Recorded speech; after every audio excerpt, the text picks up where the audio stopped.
Hey guys, welcome to my channel, Realm of Ori. In this video, we will continue with Volume 18, Chapter 4, Shattered Ambition, Part 4. If you haven't watched the previous video or chapter, you can find the link in the description below. Before we begin, this video contains light novel spoilers. If you do not want to be spoiled, do not watch it. And, if you will continue, an additional disclaimer notice. So without further ado, let's get to the video. In that case, Kagali and the others' words were more likely to be true. Since they were so different, there was no point in trying to get information from Leon. They could just take Leon to Michael and disable him.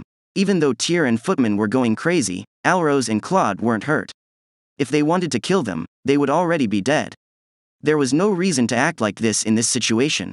He could therefore be certain that Kagali's statements were accurate. I believe you. This castle does have a magical circle that leads to Ramirez's labyrinth.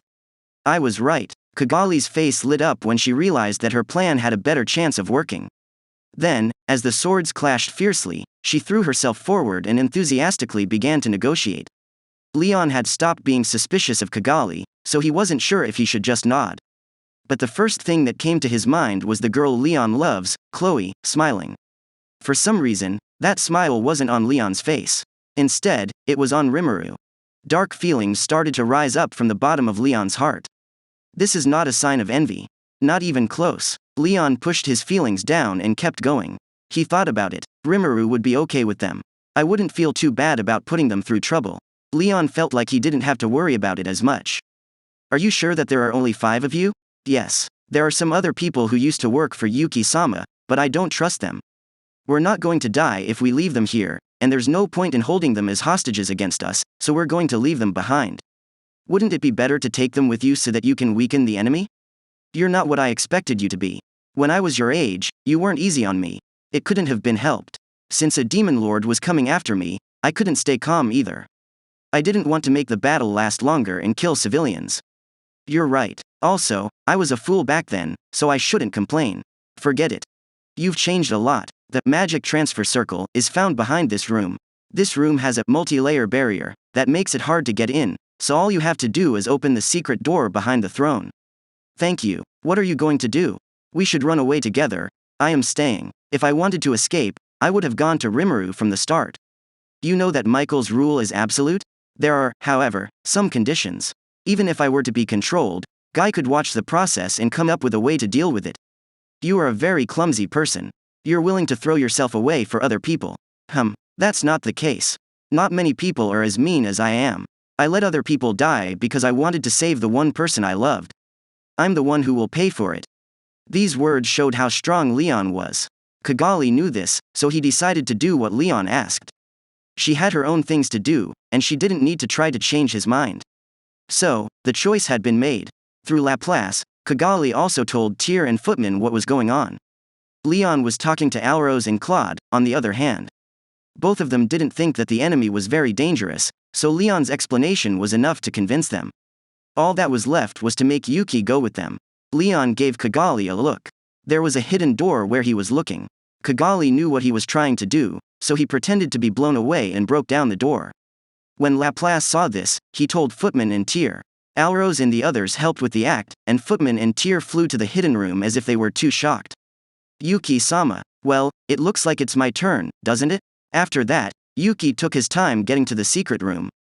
Now, all I need to do is get Leon to turn on the magic circle. Kagali was sure that they would do well. She had to walk a tightrope, but she could now get away from Michael. That was supposed to happen. But it was here that Kagali and the others' luck ran out. Before Dino could tell anyone, Michael, who was still in the Heavenly Star Palace, found out that Obara had betrayed them. Michael was really angry. This was something he had never done before in his life. Something went wrong with his plan, and he was very angry. It turned out that his own naivety was to blame. Although he had enormous power and influence, he had allowed himself to be misled by putting his trust in his friend's inexperience, and this was the outcome. Michael knew that Obara had been given the Salvation King Azrael. He ought to have ensured his dominance at that moment. Michael made a mistake by not doing it. If he did something wrong, he would have to fix it. Michael was angry, but he didn't show it. So, he strengthened his control over the angelic skill owners he was already in control of by giving them the ultimate dominion, through Feldway. Kagali's ego was consequently stripped away as well.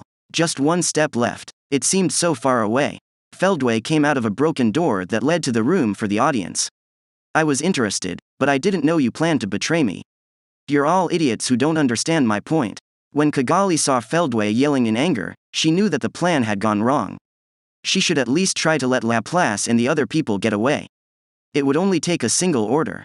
And yet, she couldn't say anything. It won't help. You are entirely in control of the ultimate dominion. Even Michael-sama is mad. I don't tell you what to do. Then there's. Leon had stopped moving, so Feldway's cold stare went straight through him. It appears that our target was also present. You'll be a good servant, too.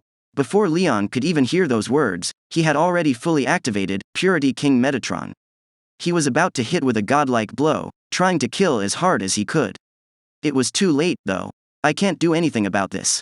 Even though he had never met Michael, he felt like his heart was about to burst with loyalty to him. Leon's memories and knowledge were still there, but he was feeling very happy inside. Chloe, I'm sorry. The smile of the girl he loves, which was etched in his mind, was being erased by a feeling of joy that he couldn't stop. The same thing happened to Kagali as it did to Leon. Her loyalty to Michael was stronger than her feelings for her close friends. I'm always so naive, Kagali lamented in a very sad way, but even that sadness went away quickly. You can't just give up now, Chairman. I believe in you. Kagali heard a voice that made her feel confused, but it sounded like a child screaming through many layers of glass, and it was hard to make out what was being said. Does the spell not work on him, Kagali? Yes. Laplace is different, so he doesn't need to do what I say. I see. Then you don't need him. Kagali heard a voice that was cold and seemed to have lost all emotion. Yes. Laplace, you've been through a lot. At the very least, I'll take care of you myself. Wait, Chairman? Laplace was the only one who didn't understand what Kagali did. Tyr, Footman, Yuki, and even Leon, who used to be their enemy, were all ready to watch like it was nothing out of the ordinary. Kagali's ruined scepter glowed gold. I won't just sit here. As a figure abruptly appeared from nowhere and pushed Laplace away, he was about to give up on everything. The person then used her sword to flick the dangerous golden ray. Who the heck are you? I'm too busy for formalities. But I'll still tell you. I am Sylvia. Don't worry, I'm a very strong helper, so leave this to me. It was a beautiful woman with long, silvery green hair that was braided.